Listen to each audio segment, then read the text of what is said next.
Błogosławiona Elżbieta Canori Mora. Rzym. Niezwykła przepowiednia na czasy ostateczne. Niebo przybrało kolor ciemnoniebieski, prawie szary. Już sam ten widok wzbudza strach. Wszędzie odczuwać się dały mocny wiatr z niebywałym wyciem i okropnym gwizdem, który w powietrzu uwielukrotniał się echem jak wycie wściekłego lwa nad całym światem. Strachem i odrazą napełnieni zostali ludzie i zwierzęta. W całym świecie zapanowało zamieszanie. Będzie to w czasie, kiedy jedni drugich będą zabijać, bo będą oni w czasie krwawego oprawa pięści mordować bez miłosierdzia. To będzie czas III wojny światowej.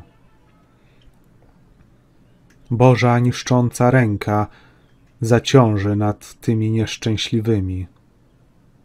Ukaże On w swej wszechmocy ich pychę, ich chciwość i bezczelną zuchwałość.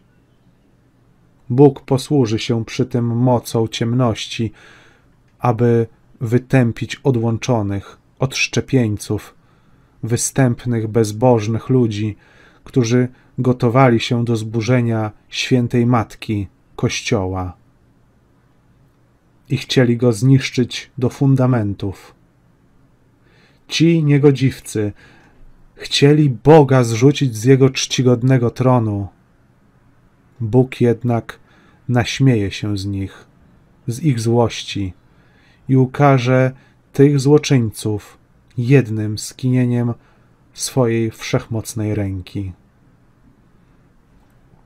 Uczyni to w ten sposób, że pozwoli mocom ciemności opuścić piekło. Ogromny legion złych duchów zaleje świat cały i niszcząc wykonają rozkaz Bożej sprawiedliwości. Złe duchy muszą być jej posłuszne. Mogą dokładnie tyle szkodzić, ile Bóg pozwoli. Szkodzić ludziom, ich majątkom i dobrom, ich rodzinnym posiadłościom, wioskom, miastom, domom, ich pałacom i wszystkim innym rzeczom na ziemi. Bóg wyda mocom ciemności surowy rozkaz, aby ze wszystkimi buntownikami, którzy Go obrażają w bezczelny sposób przez swoją pychę i wyniosłość, aby z nimi zrobiły straszny porządek. Bóg pozwoli, że ci grzesznicy będą ukarani przez okrucieństwo strasznych demonów, ponieważ oni oddali się dobrowolnie mocy ciemności i razem z nią prześladują Kościół. Dopuści Bóg, że zostaną ukarane śmiercią przez złe duchy, okrutne i bez miłosierdzia. Przeciwnie, dobrzy chrześcijanie będą pod przemożną i zwycięską opieką świętych apostołów Piotra i Pawła. Ci będą troskliwie nad nimi czuwać i ochraniać ich, tak że złe duchy nie będą szkodzić im ani ich własności.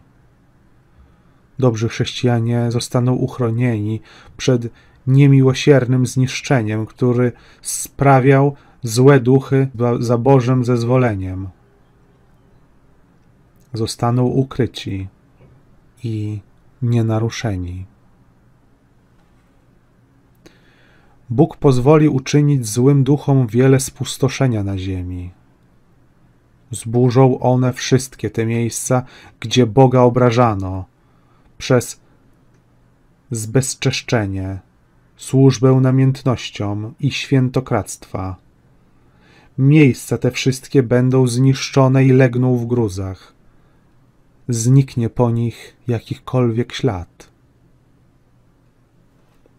Gdy ten wspomniany akt wiary dopełni się, źli ludzie będą ukarani śmiercią, a te niegodziwe miejsca będą zburzone.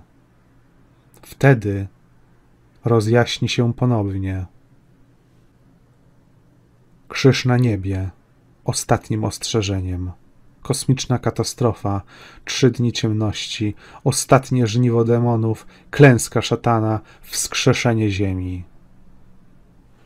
Najpierw na niebie zobaczycie wielki, złocisty krzyż. Wszyscy i na całym świecie usłyszycie wielki grzmot. Powstanie wicher jako trąba morska. Wszystko zmiatać będzie, co stanie na jego drodze. Ziemia nagle zacznie drżeć. Początkowo z przerwami. Potem bezustannie kolebać się będzie. Gwiazdy będą zmieniały swój kierunek szybko i zupełnie inaczej niż zawsze. Widok nieba się zmieni. Zginie duży wóz, mały wóz. Wszystko będzie się od siebie oddalać. Niebo stanie się inne, nieprzyjemne. Między wami pojawią się tej nocy ci, co już dawno pomarli. Wszystko zacznie płonąć. Także i powietrze, i woda. Miłosierdzia dostąpią jedynie ci, którzy mają Boga w sercu. Będą też przebiegać ulicami wytoczone z piekieł wozy, naładowane demonami i złymi duchami.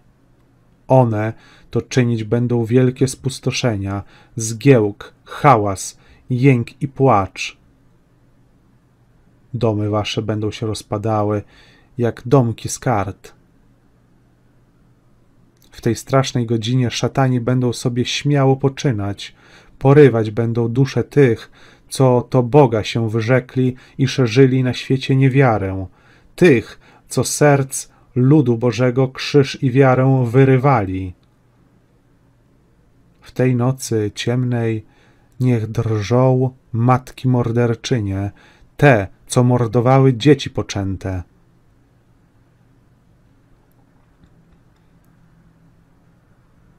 Wielkiej grozy coraz więcej będzie.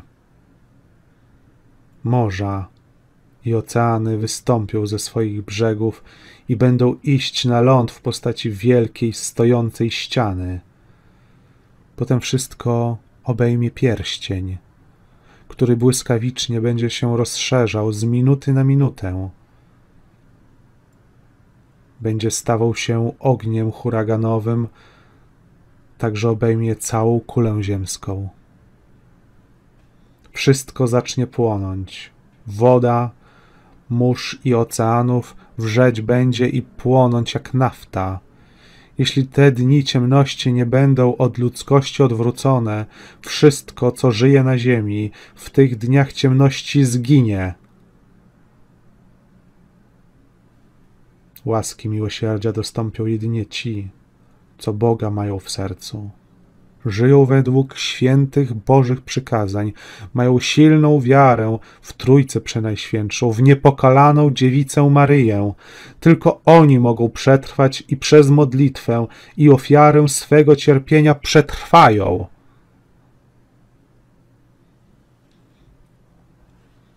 Po 3 dniach strasznej nawałnicy, strasznego gniewu Bożego, ciemności będą powoli opuszczały zbolałą, opuszczoną planetę Ziemia. Widok jej będzie straszny. Będą zgliszcza, same zgliszcza, popioły. Tam, gdzie będą góry, będą rozpadliny i gotująca się w nich woda. Tam, gdzie będą morza, będą kamienne, błotniste obszary. W tym czasie wszystkie wody będą zatrute i ciemne jak smoła.